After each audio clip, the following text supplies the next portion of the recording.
j'enclenche notre petit chronomètre puisque nous avons une ressource limitée, comme on l'a déjà dit, qui est le temps. Bonjour à toutes et à tous. Moi, je suis ravie d'être avec vous pour parler de ces sujets du numérique responsable et du numérique au service de la transition. Je me présente rapidement. Je suis experte IA frugale chez Schneider Electric, où j'ai le plaisir d'encadrer une équipe de data et d'innovation qui met le numérique au service de la lutte et de l'adaptation au dérèglement climatique. Le numérique est aujourd'hui au cœur de tout. Et pour ceux qui sont là depuis ce matin, je pense que vous l'avez bien vu au cours des différentes tables rondes. On a parlé de pas mal de sujets de passage à l'échelle qui ont été permis grâce au numérique. En fait, en filigrane, on a le numérique qui est présent partout. J'ai noté quelques exemples, mais par exemple, chez Ferrero, on a eu l'analyse de l'impact des fournisseurs sur la déforestation ou la non-déforestation en utilisant des données géosatellitaires. On a tout ce qui va être quantification financière des actions d'adaptation pour pouvoir convaincre son CFO de passer à l'action. On a aussi toutes les entreprises, et vous êtes nombreuses, qui se sont engagées sur des engagements Science-Based Targets pour lesquels on a besoin de données, on a besoin de faire des prévisions et de dessiner des trajectoires. Voilà. Et aussi un exemple intéressant chez Duval qui a dû faire l'analyse de ces 900 assets pour comprendre quels étaient l'impact des risques du changement climatique vraiment sur ses propres bâtiments.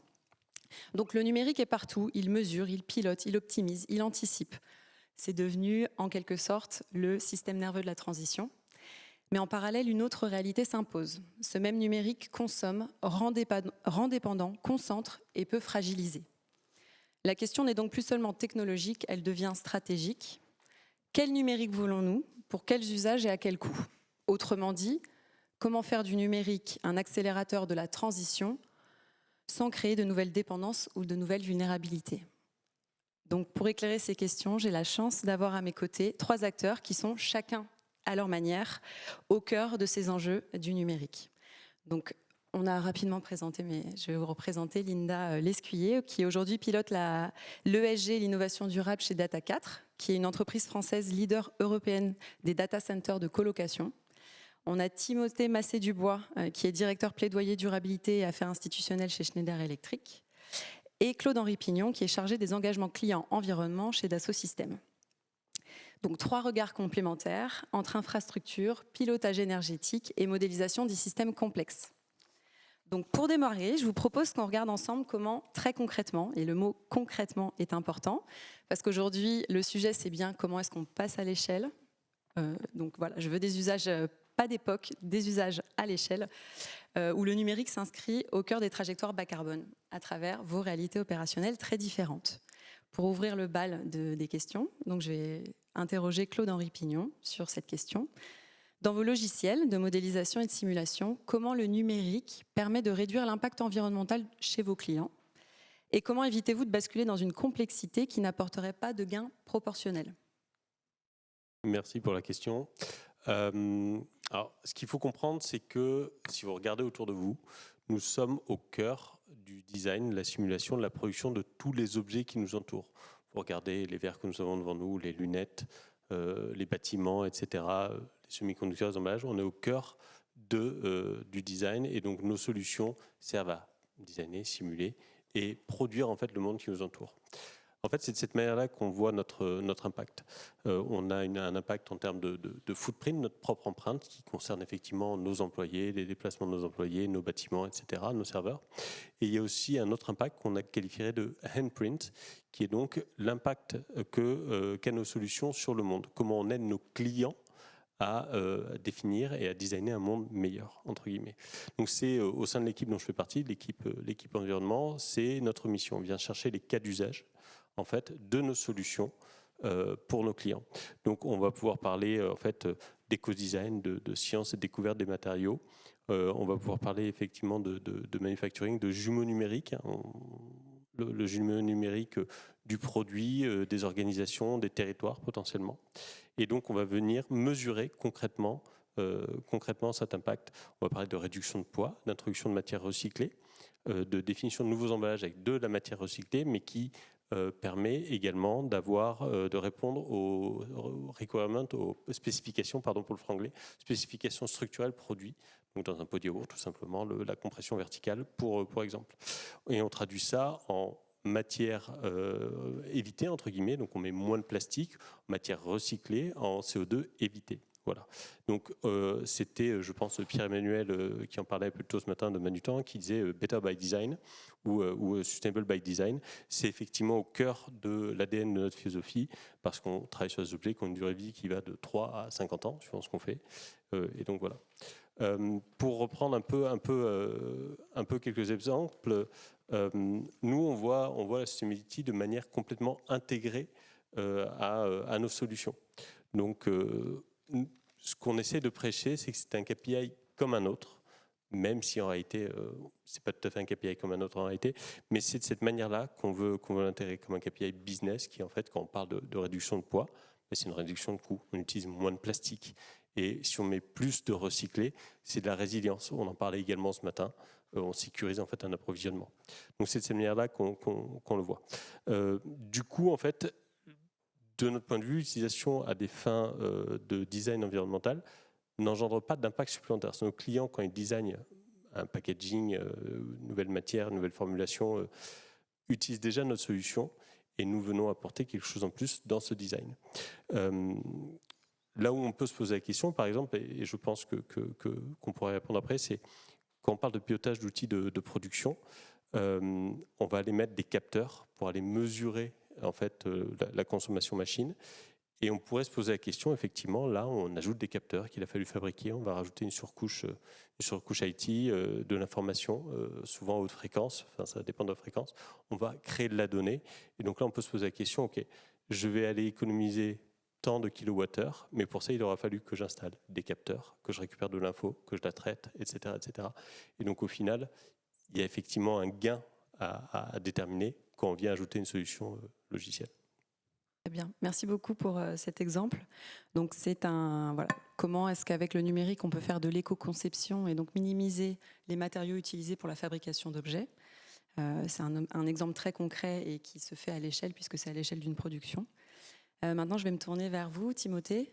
Est-ce que vous pourriez m'expliquer du point de vue des systèmes énergétiques ce que la data et également l'intelligence artificielle rend possible aujourd'hui qui ne l'était pas auparavant ? Oui, merci beaucoup Marine pour l'invitation, je suis ravi d'être ici. Un petit mot sur Schneider Electric, même si Schneider Electric est souvent là cet après-midi. Donc c'est une entreprise qui a 190 ans cette année, spécialiste de la gestion de l'énergie, des automatismes industriels. On électrifie, on automatise et on digitalise les industries, les data centers, les bâtiments et le résidentiel. Et on opère dans plus de 100 pays. On a 160 000 salariés. Nous, chez Schneider Electric, je m'occupe de la durabilité, plaidoyer durabilité et des affaires institutionnelles, comme tu l'as dit. Chez Schneider Electric, on considère que la data, que la donnée, elle rend l'énergie visible et elle permet de piloter l'énergie en temps réel. Aujourd'hui, grâce à la data, on peut donc mesurer, optimiser, prévoir, arbitrer à la maille très fine, en effet, tous ces marchés que sont les bâtiments, l'industrie, les réseaux, apporter de la flexibilité et les data centers.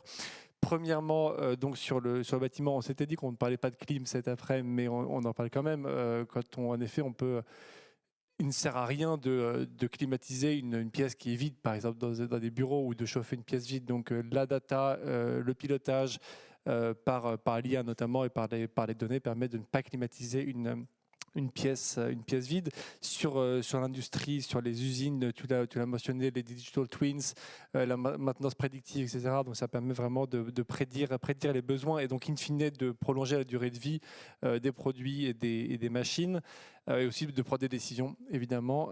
Réseau, flexibilité, donc ça c'est absolument clé aujourd'hui. La data permet de commencer à chauffer par exemple un bâtiment à 5 heures et non pas à 7 heures, et donc de réduire la consommation pendant le pic de demande, donc déplacer certains usages, la recharge des véhicules électriques, le chaud, le froid, donc ça c'est absolument clé. Évidemment ensuite, mais c'est un autre débat, il faut que la flexibilité soit incentivée, c'est un autre sujet. Et ensuite, data center, évidemment, faire en sorte que les data centers soient des outils de gestion du réseau et de gestion de l'énergie. Ça, c'est les 4 points sur les 4 marchés où opère Schneider Electric, entre autres. Petite ouverture également sur la data qui est pour nous un enjeu de souveraineté. Aujourd'hui, piloter ces consommations-là, c'est aussi être plus souverain, être plus résilient et donc consommer moins, in fine, moins d'énergie fossile. Et voilà, donc pour nous, c'est le sujet de transition de data, c'est le thème de la réunion d'aujourd'hui, c'est absolument clé parce que les transitions, c'est l'optimisation, c'est l'intelligence et donc c'est de la data. Très bien, merci beaucoup Timothée pour ce partage. Linda, on ne peut pas parler data center sans parler de l'intelligence artificielle et de l'explosion des besoins en calcul. Vous êtes au cœur de cette montée en puissance du numérique. Comment abordez-vous cette croissance tout en intégrant les enjeux d'efficacité et de soutenabilité? Et quelles sont aujourd'hui vos priorités pour concilier ces deux dynamiques? Je rentre direct dans le vif. Alors moi, du coup, j'ai une grosse responsabilité. Je représente tout ce qu'il y a de plus sale dans la data. Hein, voilà, la partie visible de l'iceberg, c'est chez nous. C'est-à-dire qu'on parle de données. La donnée, ça ne s'attrape pas, hein, c'est pas matérialisé. En fait, les impacts environnementaux de la data, ils sont tous physiquement dans un data center, dans une salle informatique en fait. Et donc malheureusement, nous on a la charge de représenter tous les impacts de toutes les datas qui peuvent exister. Donc ça c'est déjà la première chose. Donc quand vous parlez de data, il ne faut pas dissocier la data des data centers. C'est la même chose. Le data center, c'est le socle des services numériques. C'est exactement comme les rails sont au train. Vous pouvez avoir un beau train, si vous n'avez pas de rails, ça ne fonctionne pas. Donc les data centers, c'est la même chose. C'est des lieux, en fait, ce sont des bâtiments dans lesquels on va venir installer et faire fonctionner des serveurs tous ensemble pour créer ces connexions, un peu comme un réseau de neurones, et donc créer de la matière, créer de la valeur, créer des calculs, créer de l'intelligence collective. Alors, on va parler de l'IA, mais donc je voudrais juste replacer quelques chiffres environnementaux pour caler un peu les choses. Donc aujourd'hui, les data centers en France représentent 2,5% de la consommation électrique française, à peu près 2% de l'empreinte carbone. C'est très loin d'autres secteurs comme le secteur textile qui en représente 10%. Et je pense que c'est assez intéressant. On dit beaucoup que le data center et les services numériques consomment de l'énergie. Oui, consomment de l'énergie. Oui, il y a une empreinte carbone. Maintenant, est-elle très significative au regard d'autres usages? Chacun appréciera. Voilà. Ensuite, par rapport à l'IA, c'est vrai que on a une tendance aujourd'hui lourde qui fait qu'il y a une accélération des besoins en services numériques, des besoins en calcul et donc une accélération des besoins en infrastructure de type data center. Maintenant, la question c'est alors comment ça s'accélère et quelle est l'accélération qu'il va y avoir des impacts environnementaux associés. Aujourd'hui, les besoins en calcul sont je disais tout à l'heure, exponentiels, c'est vraiment le cas. Nous, on peut observer que, par exemple, une baie de calcul, une armoire de serveurs, la puissance de ces armoires de calcul, elle est actuellement multipliée par 10 entre ce qu'on avait il y a 2-3 ans et ce qu'on s'attend à avoir dans 2-3 ans. Donc, il y a un facteur 10 de capacité de calcul et donc de consommation d'énergie par mètre carré du fait de cette accélération des besoins de l'IA. D'un autre côté, on prédit, et on s'appuie pour ça sur nos progrès techniques, on ne prédit pas une multiplication par 10 des consommations énergétiques associées au secteur. Donc il y a effectivement un gros travail qui est fait sur la responsabilisation, les économies d'énergie, sur le juste nécessaire d'utilisation de ces ressources au bon endroit. Je voudrais aussi tuer une réputation, enfoncer une porte. Non, les data centers ne consomment pas d'eau. Voilà, ça c'est une affirmation. Aujourd'hui, le secteur des data centers en France représente 0,0023% de la consommation en eau, c'est-à-dire 681 000 mètres cubes sur 30 milliards de mètres cubes d'eau. Donc c'est vraiment 0,0023%. Pourquoi ? Parce que les data centers en Europe n'utilisent pas d'eau pour refroidir les serveurs. Il n'y a pas d'évaporation comme on peut le faire avec, par exemple, une centrale nucléaire où il y a des tours aéro-réfrigérées ou des choses comme ça. Ça ne veut pas dire que les data centers n'ont pas une responsabilité sur l'empreinte eau. Quand on regarde sur le cycle de vie de nos services numériques, en fait, quand on produit de l'électricité, on consomme aussi de l'eau, puisque je viens de donner l'exemple des tours aéro-réfrigérées pour fabriquer l'énergie. Donc, non, le data center en tant qu'objet territorial ne consomme pas d'eau. Par contre, il a une empreinte eau sur son cycle de vie qui va être associée à la production d'énergie. Voilà, donc ça, c'est quelque chose sur lequel il ne faut pas tout mélanger. Parfois, on a des crispations sur ces sujets de l'eau. Il faut aussi différencier des data centers qui peuvent être construits dans des pays dans lesquels la réglementation est faible, de data centers, d'activités industrielles au sens large, qui sont construits en Europe avec un contexte réglementaire qui va bien. Donc j'ai parlé de l'énergie, j'ai parlé de l'eau. Il y a un sujet qui est intéressant aussi, c'est le footprint, puisqu'en fait, du coup, comme on va croître beaucoup, on va construire plus de data centers. Qu'est-ce qui va se passer sur la taille des data centers ? En fait, comme on arrive à densifier au niveau du rack, au niveau du serveur, on a des GPU, qui sont beaucoup plus puissants. En fait, on n'a pas forcément besoin de plus de place. Et donc, on arrive aujourd'hui à concentrer dans un même data center à peu près 10 fois la quantité de services de même service, on va dire. On appelle ça des tokens. Ça ne parle pas beaucoup, mais voilà, on a ce genre de choses. Et puis, il restera, on va dire, la partie carbone.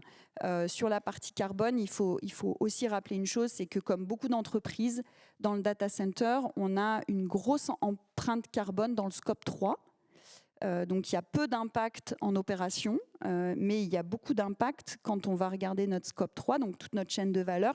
Et notamment, on a un tiers de cet impact qui est lié à la construction même du bâtiment. Et là, on a des actions possibles, notamment sur de la construction bas carbone. Donc chez Data4, nous, on a accompagné certains de nos fournisseurs pour de la recherche de matériaux bas carbone pour la construction. Alors, le béton bas carbone, ça existe. Certains me diront, bah oui, on l'a déjà mis en place dans des bâtiments, etc. La grosse différence, c'est que nous, on construit des bâtiments industriels capables de supporter 2,5 tonnes par mètre carré. Et tous les matériaux ne sont pas capables de faire ça. Donc, quand on décide de passer à ce type de matériaux bas carbone, il faut aider nos fournisseurs en leur disant « Oui, vous pouvez développer, on va vous l'acheter ». Déjà, c'est pas mal comme niveau d'aide. Et ça leur permet à eux de s'engager sur 3 ans de développement et donc d'avoir quelque chose qui ne soit pas à perte. Voilà. Merci beaucoup, Linda, pour avoir éclairé notre vision sur les impacts de votre activité et la manière dont vous les prenez en compte pour réussir à avoir cette croissance tout en ayant en tête les enjeux d'efficacité qui sont extrêmement importants pour la transition. On voit bien que le numérique est aujourd'hui devenu incontournable dans la transition bas carbone, mais à mesure que son rôle grandit, il y a une question qui émerge chez beaucoup d'acteurs qui est comment trouver le bon niveau d'intensité. Comment assurer que chaque usage apporte une vraie valeur ajoutée. Et pour cette prochaine séquence, je vous propose, c'était pas facile à dire, de discuter autour d'une même question qui est comment est-ce que vous travaillez aujourd'hui à prioriser les usages du numérique les plus pertinents et à intégrer cette notion de valeur environnementale, économique, opérationnelle dans vos décisions. Donc vraiment, voilà, des exemples de décisions, de processus de décision qui intègrent ces valeurs. Et selon vous, une dernière question, comment cette responsabilité doit se répartir entre entreprises, utilisateurs et pouvoir public ? On a une dernière séquence sur la partie chaîne de valeur avec un temps limité, donc je vous remercierai d'être bref sur cette partie. Je me À retourne moi vers toi. Ok. Oui. Alors nous, on a développé une méthodologie qui se base sur des ISO hein, pour mesurer en fait l'impact ou l'effet net de nos solutions. Donc l'effet net de nos solutions, c'est qu'est-ce que cela apporte en matière de CO2 évité, diminuer ou à laquelle on enlève la phase de conception et d'utilisation de nos solutions. Donc voilà. Donc on a élaboré notre propre méthodologie en collaboration avec des experts qui est validée et auditée par les auditeurs extra-financiers. Ça sert à notre rapport extra-financier. Et donc on est capable de mesurer en fait cet impact net. Donc quand on fait une réduction, j'en parlais tout à l'heure, de l'épaisseur d'un packaging de pot de yaourt, on est capable de mesurer, ok, on a enlevé tant de plastique qui correspond à tant de CO2. On le décompose évidemment sur une unité fonctionnelle, hein, parce qu'on doit pouvoir le monter à l'échelle, parce que sur un pot de yaourt fois 1 million permettra d'avoir l'impact réel. Et puis aussi, il faut avoir un scénario de référence, en fait, c'est donc quel était le design avant, quel est le design après, à partir de là, on peut effectivement le calculer. Donc, nous, on a cette méthode dans les cas qu'on peut étudier qui sont démontrables, qui permet donc de calculer cet effet, qui permet de l'auditer et donc qui va aider chaque année par les auditeurs. Évidemment, avec l'IA, on en parlait, on aura certainement un impact plus grand lié à l'utilisation de l'IA, mais on cherchera de la même manière à prioriser, à mesurer, à s'assurer qu'on a de la même manière cet effet net.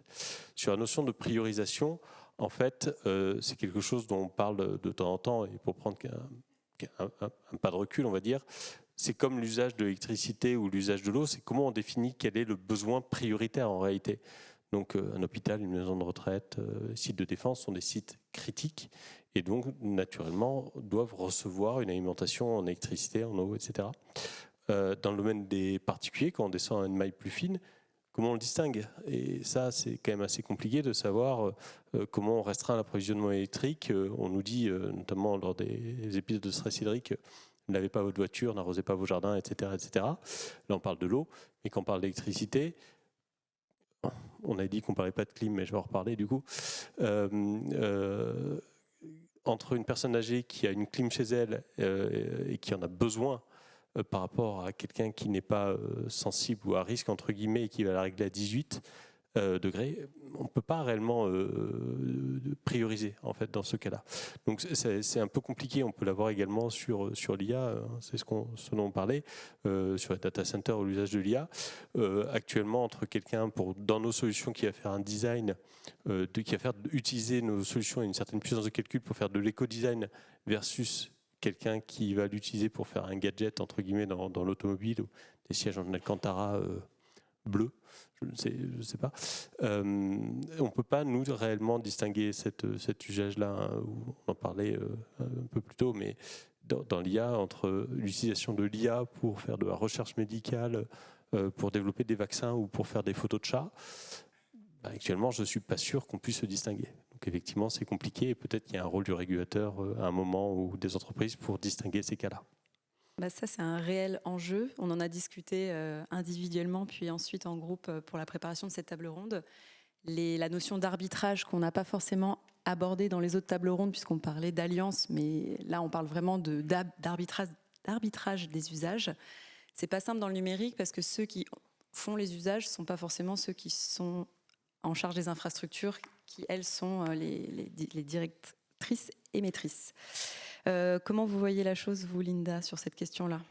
Alors, effectivement, nous, on n'a pas de maîtrise de à quoi servent les calculs et les stockages de données qui peuvent être dans les infrastructures. On n'en a aucune idée. On a des contraintes de confidentialité en plus qui font qu'on ne sait même pas qui est à l'intérieur de quoi. Donc, c'est assez compliqué.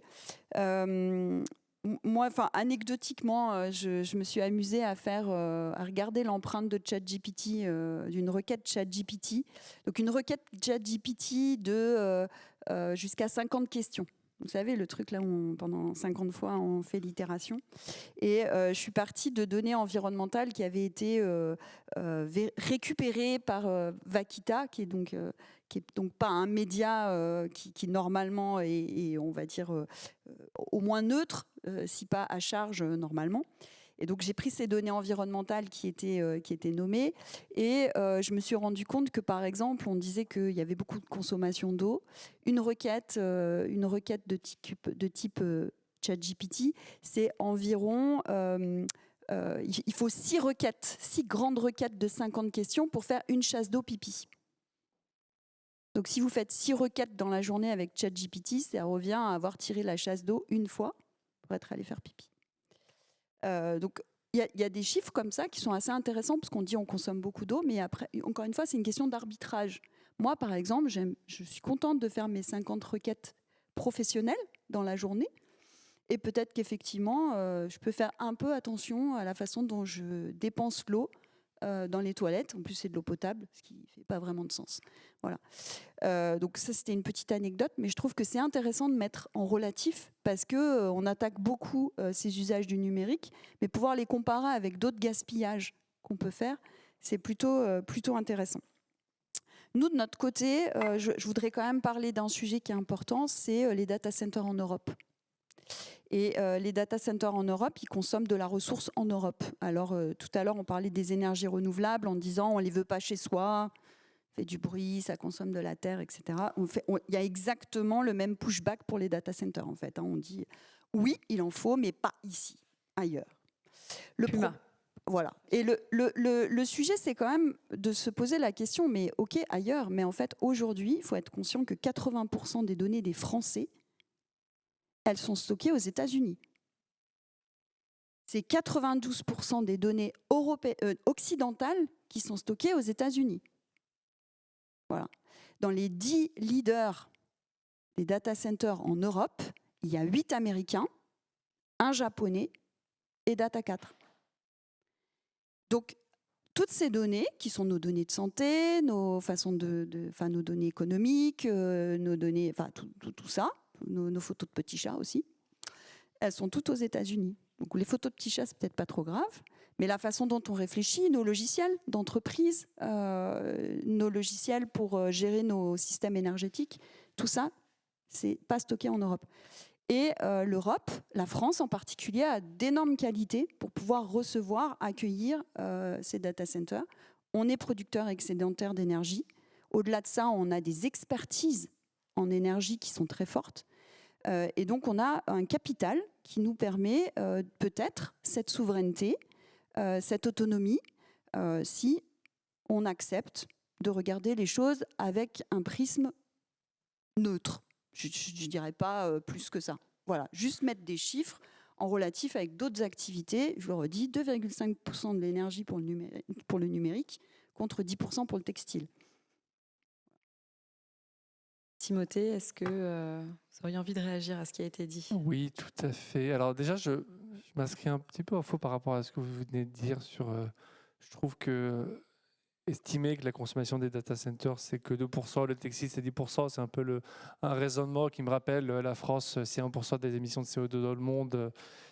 Et c'est un raisonnement qui est souvent repris par certains partis populistes. Et je trouve qu'on doit admettre que la France consomme c'est 1% des émissions de CO2 et les data centers, c'est aussi 2%. Il faut admettre ça ensuite pour pouvoir mieux gérer et faire en sorte de baisser aussi la consommation, baisser les émissions de CO2. Et par ailleurs, ça me paraît beaucoup une chasse d'eau pour 6 requêtes. Moi, justement, je suis assez... Sur la question, alors nous, en effet, on considère, c'est pas la question que tu posais, c'est pas est-ce qu'il faut l'IA ou est-ce qu'il ne faut pas l'IA, et c'est est-ce que l'IA apporte un progrès en termes d'énergie, un gain mesurable par rapport au coût énergétique, économique, organisationnel, etc. Donc, chez Schneider Electric, on considère que la transition électrique et digitale, ça va de pair, et qu'il faut donc que le numérique doit faire baisser la demande en énergie, doit permettre de piloter les infras, doit renforcer la résilience. Et si le numérique, si l'IA, si le digital fait pas tout ça, dans ce cas-là, il faut arbitrer entre certains usages. Et d'ailleurs, sur l'IA, Oui, l'IA et les data centers vont consommer beaucoup plus d'électricité. Ça risque de créer certaines tensions sur le réseau. Nous, on voit ça aussi peut-être comme sur le long terme une bonne chose parce que ça va obliger aussi les régulateurs à investir dans la résilience des réseaux et donc ça va lisser le coût. Ce ne sera pas que le consommateur qui va payer, c'est tout le système, tout l'État qui va payer pour rendre ces réseaux de façon plus résiliente. Et in fine, ça va favoriser l'électrification de notre pays qui est un sujet clé. Voilà, donc nous, en effet, il faut que l'IA soit mesurable, soit pilotable, apporte des bénéfices, qu'il y ait aussi des preuves. Donc c'est tous les rapports que Schneider Electric Research Institute publie sur les preuves de l'impact de l'IA. Évidemment, des questions de durabilité. Pas seulement pour la durabilité, mais aussi pour l'acceptabilité sociale, pour l'autorisation et pour la rapidité. Et voilà. Et ensuite, dans la répartition, oui, il faut que la réglementation fixe le cap et permette une innovation sur l'IA et vers un impact réel. Merci beaucoup, Timothée, pour ces éléments. On avait prévu de parler de en quoi le numérique nous permet de renforcer notre chaîne de valeur et de minimiser Pardon. Je suis un peu fatiguée. Nos vulnérabilités, est-ce que vous pouvez nous en dire un mot de manière très courte avant de passer à la conclusion, puisqu'on arrive déjà au bout de notre table ronde? Je recommence par toi. On recommence par moi. En fait, dans nos outils, nos clients sont capables de modéliser la distribution masse matière de leurs produits. On va parler des produits ici, donc savoir en fait, je prends l'exemple d'une voiture qui est le plus simple pour tous, quel ensemble et sous-ensembles ont de l'aluminium, etc. Donc les composants et sous-composants et comment ils peuvent être impactés. Donc en termes de provenance de matériaux, ce que j'expliquais. Donc sur cette base, on est capable de mesurer l'exposition à un risque. On parlait de l'aluminium, c'était quelque chose qui avait été évoqué lors de la guerre en Ukraine en 2022. Effectivement, l'augmentation du coût d'une matière, ça peut se voir de cette manière-là, savoir quel ensemble, sous-ensemble est plus ou moins impacté. On peut le faire aussi d'une manière vulnérabilité climatique. Et quand je parle de vulnérabilité climatique, je parle aussi de ce qui en découle. C'est-à-dire qu'en fait, les vulnérabilités, les guerres issues également des problèmes de stress hydrique, de changement climatique, parce qu'on a également des guerres qui découlent de ça, font partie aussi des vulnérabilités qui vont impacter la chaîne de valeur. Donc on est capable potentiellement, en reconstituant la chaîne de valeur, d'identifier de manière à peu près fine quels composants, sous-composants sont exposés. Ce que j'ai vu aussi dans les discussions avec les acteurs, c'est une question aussi de transparence. Donc reconstituer cette chaîne du fournisseur de rang 1 au fournisseur de rang N. Et j'en parlais, c'était jeudi dernier avec un petit acteur dans le monde de la cosmétique qui me disait mais moi la transparence, je suis pas forcément pour, parce qu'en fait à partir du moment où je donne de la transparence, j'ai un risque pour ma propriété commerciale. Donc en fait, qu'est-ce qui va empêcher un grand acteur de la cosmétique de venir me bypasser et d'aller se fournir directement ? Parce que concrètement, je fais de la distribution, un peu de retraitement, voilà. Donc on a ces sujets-là. On a une problématique d'interface IT, pardon. Je l'ai vu également, tout se passe bien au niveau du POC, on récolte sur Excel, tout va bien. Puis à un moment où en fait l'IT de l'OIM contacte l'IT du fournisseur de rang 1, il dit bon, je vais m'interfacer avec votre ERP. On est reparti pour un an de discussion parce que ce n'était pas prévu à la base. Relation contractuelle, comment l'OIM, donc comment le constructeur automobile peut aller contacter un fournisseur de rang 2 pour lui demander de l'information. Il n'a aucune relation contractuelle avec lui. Donc le rang 2 veut dire mais je ne vous connais pas, enfin si, mais j'ai rien à vous devoir. Donc petit à petit, je pense que cette obligation va tomber en plus fine le long de la chaîne de valeur. Et d'une certaine manière, à un moment, on ne peut pas jouer si on ne répond pas à certaines règles, donc ça va venir probablement à ce moment-là. Donc voilà un peu de la manière dont on le voit et comment on peut reconfigurer en fait à un moment des chaînes logistiques avec cette transparence qui va venir, qui reste encore à construire, mais comment on peut reconfigurer les chaînes logistiques. On l'a vu nous avec l'Ukraine, avec le détroit d'Ormuz, avec les tarifs également, pour voir de quelle manière on est exposé. Voilà. Peut-être de mon côté 2 choses sur la chaîne de valeur. Donc, nous, on travaille avec un outil qui est l'analyse de cycle de vie. Ça nous permet effectivement de comprendre un peu mieux ce qui se passe en termes d'impact chez nos fournisseurs. C'est un outil de dialogue finalement. Et ça nous permet aussi d'aller ensuite questionner les fournisseurs sur des solutions qu'ils peuvent nous proposer. Donc on a identifié, j'ai déjà parlé du béton bas carbone tout à l'heure. On a travaillé par exemple avec Schneider sur une nouvelle génération d'onduleurs qui permettait de réduire de 80% la phase de fabrication. Donc ça c'est une façon aussi d'accueillir des produits qui sont proposés par nos fournisseurs sur une base scientifique. Ils nous donnent des chiffres qu'on comprend, l'analyse de cycle de vie, c'est mesuré, c'est tangible. Donc ça, c'est pas un document marketing. Donc ça, c'est par rapport à la chaîne amont. Et puis sur la chaîne aval, cette même analyse de cycle de vie, on l'offre à nos clients. Et donc, tous nos clients qui viennent être hébergés chez Data4 vont avoir l'empreinte carbone de leur kilowattheure IT. Donc, ils savent quelle a été l'empreinte carbone liée à la consommation d'électricité du data center. C'est ce fameux PIE qu'on utilise, mais aussi la phase construction. Et donc, ils peuvent savoir finalement quelle est l'empreinte vraiment scope 1, scope 2, scope 3 sur toute leur chaîne de valeur. Et ça, c'est pareil. On voit de plus en plus de clients, grandes entreprises du CAC 40 par exemple, qui sont contentes de pouvoir intégrer ça aussi dans leur propre RSE et de pouvoir retravailler finalement la quantité d'informations qu'ils vont stocker dans les data centers. Chez Schneider Electric, le Zero Carbon Project, qui a été lancé il y a 6-7 ans et dont l'objectif était d'accompagner nos 1000 premiers fournisseurs représentant à peu près 70% des émissions de CO2 du scope 3 amont, à réduire leurs émissions. L'objectif, c'était de baisser les émissions de 50%, scope 1 et scope 2. Ça a été un grand succès parce qu'à la fin 2025, ils avaient réduit leurs émissions opérationnelles de 56%. On a poursuivi le programme jusqu'en 2030 en incluant cette fois-ci 1500 fournisseurs dans ce beau programme. Et la data, en l'espèce, était absolument clé pour mesurer les émissions, pour leur permettre d'avoir des objectifs assez ambitieux pour les aider à réduire. Et en plus, ensuite, avec des plateformes comme Zygo qu'on leur fournissait. Donc ça, c'était la data était un véritable outil de pilotage et pas que de reporting. Ça, c'est clé. Et c'est un vrai exemple de passage à l'échelle parce que souvent on voit des stratégies engagement fournisseur où on prend le top 10. Là, on parle d'un top 1000. C'est un vrai passage à l'échelle. On a beaucoup parlé aujourd'hui d'innovation, de performance, de pilotage, mais derrière tout ça, on a aussi évoqué cette question qui est importante et qui est fondamentale, c'est celle de nos choix. Le numérique, c'est un formidable accélérateur de croissance, mais il sera soutenable que si nous faisons collectivement des arbitrages, et j'emploie bien le terme arbitrage. Et le terme important également, c'est collectivement. Tous les usages du numérique ne se valent pas. Toutes les données ne sont pas nécessaires. Les photos de chats, on peut peut-être s'en passer. Bon, ça, c'est mon point de vue. Toutes les infrastructures ne répondent pas aux mêmes enjeux. Et les vraies questions deviennent donc où est-ce qu'on met la data, pourquoi faire et avec quelle valeur derrière. Je vais vous partager ma conviction, parce que c'est un peu mon privilège de modératrice, je me permets. Pour moi, il y a un terme qui n'a pas été évoqué tel quel dans toutes ces tables rondes, qui est la sobriété.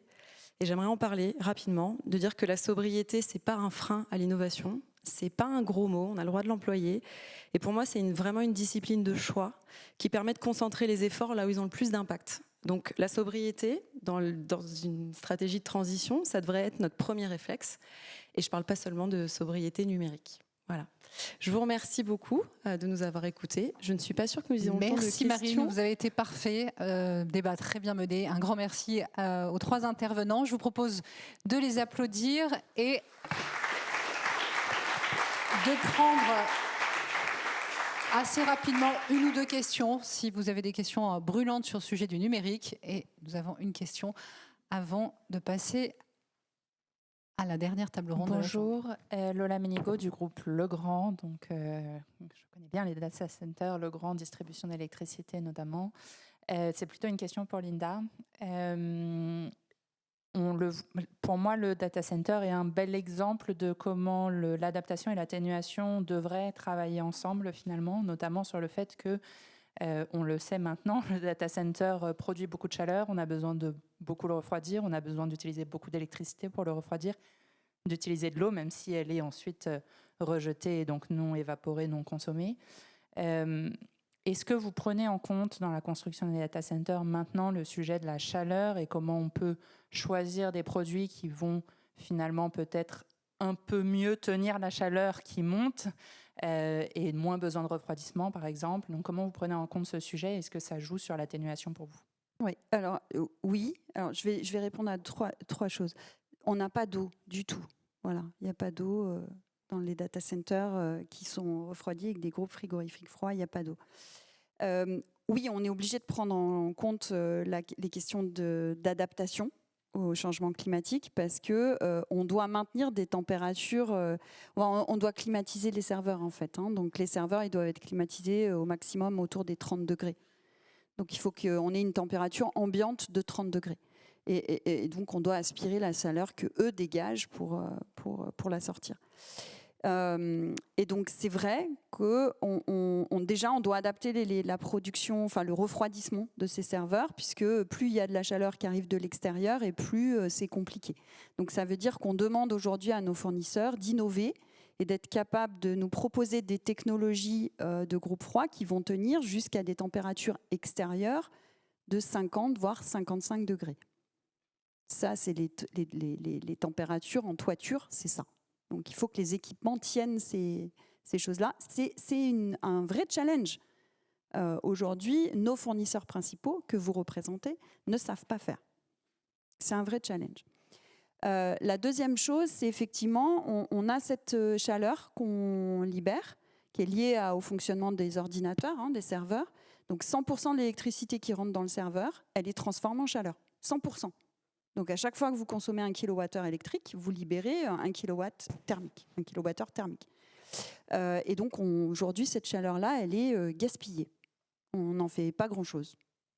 Parce qu'il faut la capter, puis ensuite, il faut en trouver un usage. Et le problème, c'est que, on le sait tous, on a de plus en plus besoin de froid, on a de moins en moins besoin de chaud, parce qu'on a mieux isolé nos bâtiments, parce que les hivers sont moins longs, etc. etc. Donc, là où on essaie de réfléchir, et nous, on a une belle réussite, on a travaillé avec l'Université de Paris-Saclay et une start-up autrichienne qui s'appelle Blue Planet, on essaie de réfléchir à comment transformer la chaleur en autre chose, en un autre coproduit. Et donc, grâce à l'université, on parlait tout à l'heure des exemples collaboratifs, et on a une université, une fois, qui est venue nous voir en nous disant « Et si on faisait des algues? Si on faisait de la biomasse avec votre chaleur ?» Moi, franchement, je les ai pris pour des fous. Donc, on a sponsorisé un peu le projet, mais en n'y croyant pas vraiment. Et puis, 1 an après, on a un bioréacteur qui est sorti et qui, effectivement, permet de faire pousser ces algues. Voilà. Et donc, c'est pas parfait, c'est une première solution, mais ce qui est intéressant, je trouve, c'est de se dire, on a un problème, et en sortant de la boîte, en sortant de son propre périmètre de réflexion, on arrive à trouver des ébauches de solutions. Donc, transformer cette chaleur en autre chose, moi, c'est ce en quoi je crois. Je ne crois absolument pas aux réseaux de chaleur qui vont venir avec un gros tube chercher la chaleur des data centers pour la redistribuer à des gens qui ont déjà de la chaleur et qui n'en ont pas besoin. Je crois qu'il faut qu'on trouve une façon de retransformer cette chaleur en autre chose. Voilà. C'est pas facile. Je crois qu'il faut aussi, alors je passe un petit message, mais notre industrie n'a que 25 ans derrière elle. Et ce matin, j'ai entendu plein de gens qui disaient « il nous a fallu, BIC, disaient « il nous a fallu 25 ans ». Eh bien, nous, on n'a que 25 ans d'existence. Donc, il faut nous laisser aussi un peu de temps pour arriver à trouver des solutions. Il faut venir nous aider pour en trouver. Mais voilà, de manière humble, oui, on a une empreinte, oui, on va la réduire, on l'a déjà réduit, mais ce n'est pas si simple, quoi. Voilà. Merci Linda. Ce sera peut-être le mot de la fin, une industrie de 25 ans d'âge. Et nous remercions à nouveau les 3 intervenants et Marine pour votre modération avant de passer à la table ronde suivante. Merci encore.